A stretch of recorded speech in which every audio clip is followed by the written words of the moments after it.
Hello, everyone. Welcome to Developing Palettes. I'm Aaron Loomis coming to you from the Drew Estate Studio. With me today is Seth Geis, and from the Pastani Studio, John McTavish. How you guys doing? I'm doing beautifully. Good, man. It's a change of seasons, you know. Baseball has started up. NHL hockey's winding down. Football's in full off-season rampage nonsense. Yeah, these are exciting times. And apparently the WNBA has a season that's starting up. So I mean, I'm told. I guess it's exciting. Caitlin Clark, something. Caitlin Clark. Did you see that whoever the UFC fighter is says he's very confident he can whoop her ass at basketball. Yeah, I mean, yeah, it tells you everything you need to know about that guy. First of all, he should be medically retired based on the number of blows he's taken to the head. If he's, I think they need to bring pros versus Joes back and then put him on the pros versus Joes and just have her whoop his ass just because it'd be hilarious. I want to see Jake Paul, Mike Tyson, and I just want to see Mike Tyson Crush him. Yeah, but it's not. But you know, it's not going to happen. It's not going to happen. They won't allow it. I know it's not going to happen. I know they won't. It's such a work. I'm just saying that I know Mike Tyson's older, and even if it's not like a younger Mike Tyson, but I would love for it to be like, oh shit, like a and be like, oh, full on Clubber Lang's situation where he just hits him so hard, and you just see it's just we're watching it and we're like, oh my god, this is bad, but yeah, I really wanted it to happen. Yeah. But you're like, fuck, this is brutal, man. I shouldn't watch this. But dude, look at all that blood, man. So no, they're not gonna allow it to happen. We're way off track. All right. So today, what's that? Is that a cigar? Joya de Nicaragua Cinco de Cinco Corona Extra. This cigar, Corona Extra, obviously 6 1/4 by 46. Comes out of the Joya de Nicaragua factory in Nicaragua. Wrappers Mexican San Andres. Binder and filter both from Nicaragua. Price point is $16. Cigar was released in November of 2023. And we got these cigars sent to us from Tobaccology. Thank you. Yes, absolutely. So if you are in the area of one of their 2 locations in Virginia, be sure to stop in for a cigar. Good guys, tell them thank you. Enjoy your time there. Yeah, that's that. All right, Seth, take us through your overall experience with this cigar. Listen, firm cigar in hand, great looking stick, nice aromas, rich earth, dark chocolate, coffee beans, chocolate cake. Nice start to the cigar. I mean, woody, peppery forward up front, coffee and earth. There's some creaminess to it. Medium full. Really nice. Hold on before I say that. Yes. Really nice burn and draw. Sorry.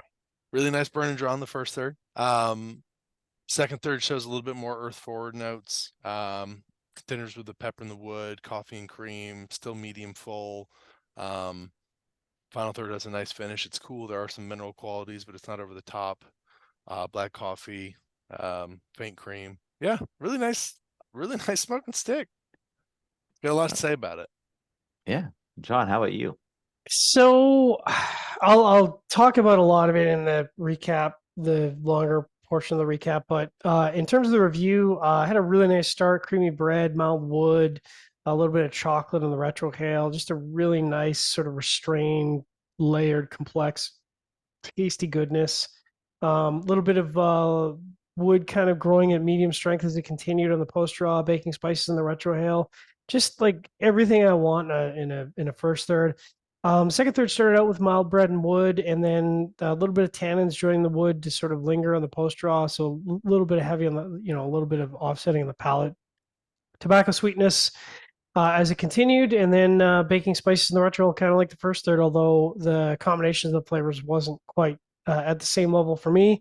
And then bread and wood in the last third.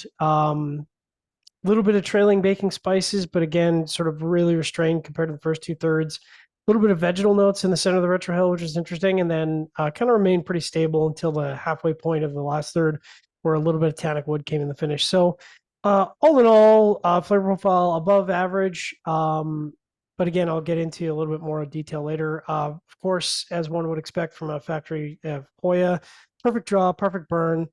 Yeah. What about you, Aaron? Yeah, for me, the cigar started with a mix of rich earth and toasted oak, some black pepper that joined in a bit later, and then some cocoa powder. Second third saw a bitter mineral note join the profile, and then the final third saw the bitterness fade out, and the cocoa powder also departed. Um, I thought the cigar had an average flavor profile throughout, kind of mainly focused around that earth and toasted oak. The pepper cocoa powder and the minerality didn't really provide enough to kind of support the profile, and it was a bit mundane for me through most of the cigar. I did enjoy the Robusto Gordo Vitol a little bit more, but I still really wouldn't see myself coming back to either of them. Hater. So yeah, I'll say a little bit why when we talk about our final thoughts, but yeah, that's kind of how it is. All right, getting into the scores, we're going to start at the top with Seth at 6.72.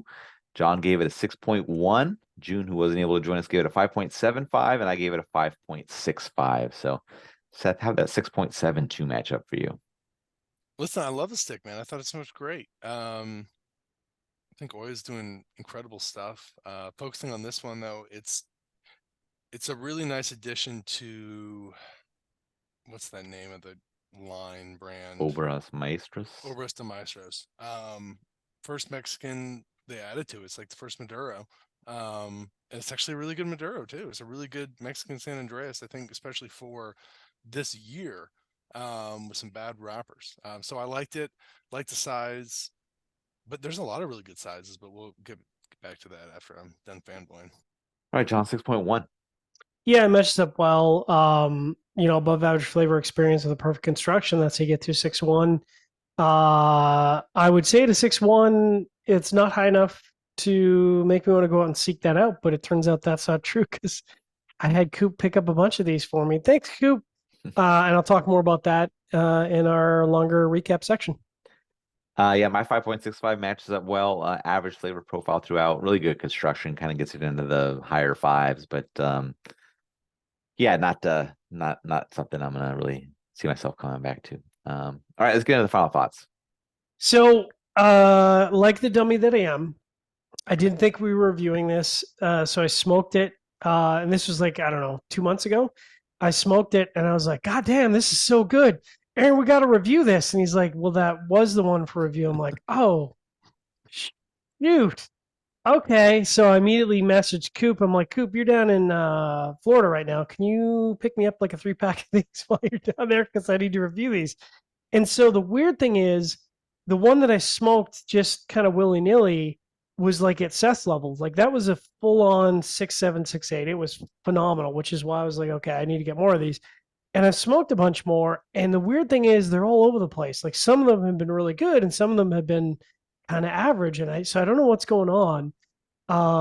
I just wish I had the same experience as the one that Tobacology sent, because it was like, I was like, this is amazing.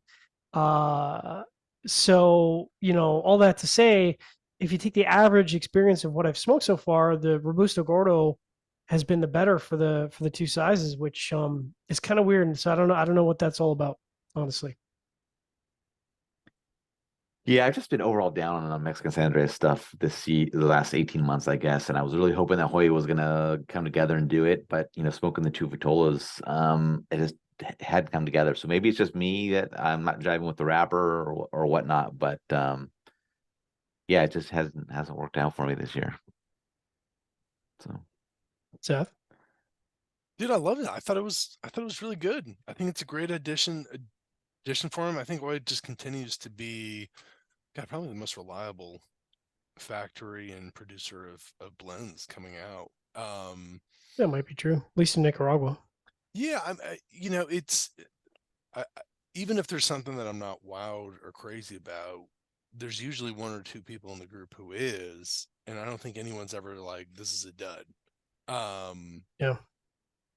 They're consistent. I think Aaron's biggest beef with this was just Mexican San Andreas, and it's been it can be so tired. It's been rough for Mexican San Andreas for a long time. That I think it's just because of there's been a time, and Sumatra is going to be the next one, where it was the cheapest wrapper available, and so everybody used it, and it's like you'd get a range of like really not good cigars to just a pile of average cigars to one or two really outstanding cigars, and it's like we're all in our 20s and we drank too much tequila, and it's like I never want to drink tequila again, and that's what San Andreas became. It's like I don't want to taste this wrapper again because some of you have just ruined it for me.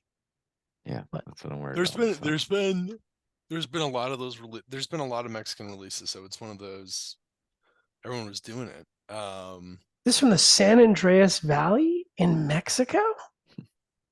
I didn't know. Yep. I don't know. All I know is Hoya at the PCA gave me a taster pack of Lanceros of a bunch of different blends, and I was over the moon. I was like, Hoya's in a Lancero format? Sign me up. Yeah. All right. Wherever you're catching this video, be sure to like and subscribe and check out the full written review on the website, developmentpalace.com. Follow us on all the social media channels, and you can catch all of our review recaps on podcasts, so iTunes, Google Play, and Podbean. Thank you for tuning in. We will catch you on the next one. Cinco de Cinco.